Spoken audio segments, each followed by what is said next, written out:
এই সরকারের প্রথম ও প্রধান কাজ আইন শৃঙ্খলা পরিস্থিতি যে কোনো বিনিময়ে ফিরে আনা। যাদেরকে হত্যা করা হয়েছে সেই হত্যাকারীদের একটা কমিশন করে খুঁজে বের করে তাদের বিরুদ্ধে দৃষ্টান্তমূলক শাস্তির ব্যবস্থা করা হোক এবং আইনের আওতায় আনা হোক।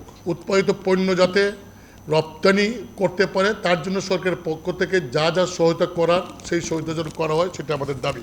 কোটা সংস্কার আন্দোলন বৈষম্য দূর করার জন্য হলেও এই আন্দোলন শেষ মুহূর্তে তা রাষ্ট্র মেরামত তথা সামাজিক বৈষম্য দূর করার আন্দোলনে রূপ লাভ করে। জাতীয় পার্টি কোটা সংস্কার আন্দোলনের শুরু থেকেই সমর্থন দিয়ে আসছিল। জাতীয় সংসদে বাজেট অধিবেশনে জাতীয় পার্টির চেয়ারম্যান ও সংসদের বিরোধী দলীয় নেতা গোলাম মোহাম্মদ কাদের কোটা সংস্কার আন্দোলনের উপর প্রায় 10 মিনিট বক্তব্য রেখেছিলেন সমর্থন করে। এই আন্দোলনকারী ছাত্রদের মুক্তি সেনা হিসাবেও যারা নেতৃত্বে আছেন সকলকে মুক্তি সেনা হিসাবে আমাদের চেয়ারম্যান আখ্যায়িত করেছিলেন। অগণিত ছাত্র জনতার রক্তের বিনিময়ে এই আন্দোলন বিজয় লাভ করে এই অভূতপূর্ব আন্দোলনে যারা নেতৃত্ব দিয়েছেন তাদেরকে আমরা জানাই অভিনন্দন, মোবারকবাদ। একই সাথে প্রজন্ম জেডকে সর্বাধিক গুরুত্ব দিয়ে তাদেরকে জাতি গঠনে কাজে লাগানো হোক, এটা আমাদের দাবি।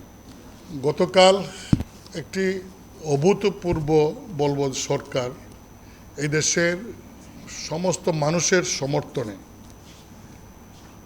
যে সরকারটি শপথ নিয়েছেন, অন্তর্বর্তীকালীন সরকার প্রধান উপদেষ্টা জনাব ডক্টর ইউনূসের নেতৃত্বে, সেই সরকারকে আমরা সমর্থন করি এবং অভিনন্দন জানাই এবং এই সরকারের কাছে আমাদের দলের পক্ষ থেকে জনগণের হয়ে কিছু দাবি আমরা আপনাদের সামনে তুলে ধরছি।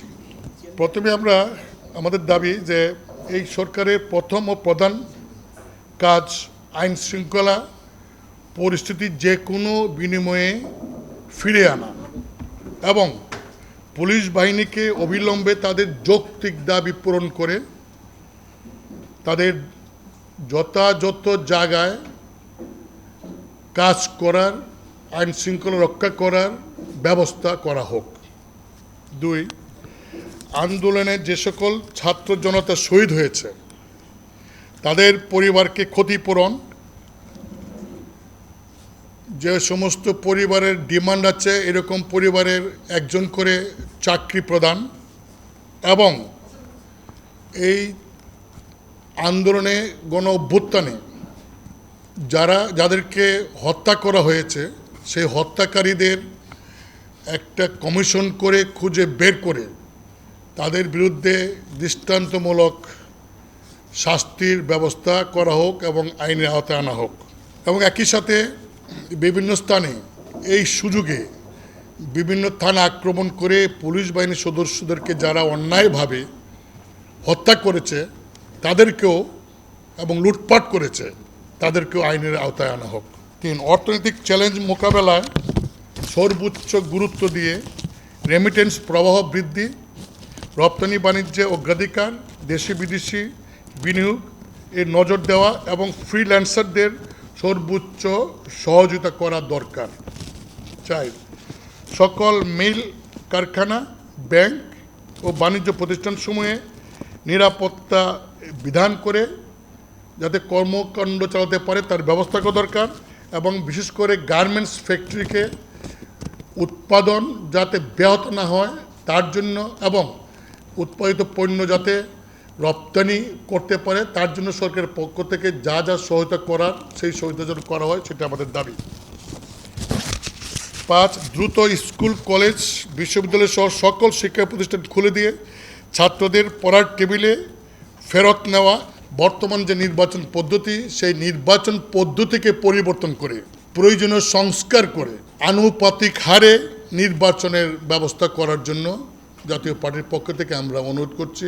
বিচার বিভাগের স্বাধীনতা তথা 100% সেপারেশন যেটা সেই সেপারেশনের করতে গিয়ে সংবিধানের কিছু কিছু জায়গা যেমন 116 অনুচ্ছেদ 48 অনুচ্ছেদ প্রয়োজন, সেখানে প্রয়োজনীয় সংস্কার এনে বিচার বিভাগে পরিপূর্ণভাবে স্বাধীনভাবে কাজ করার যাতে সুযোগ হয় সেই বিষয়ে পদক্ষেপ নেওয়া।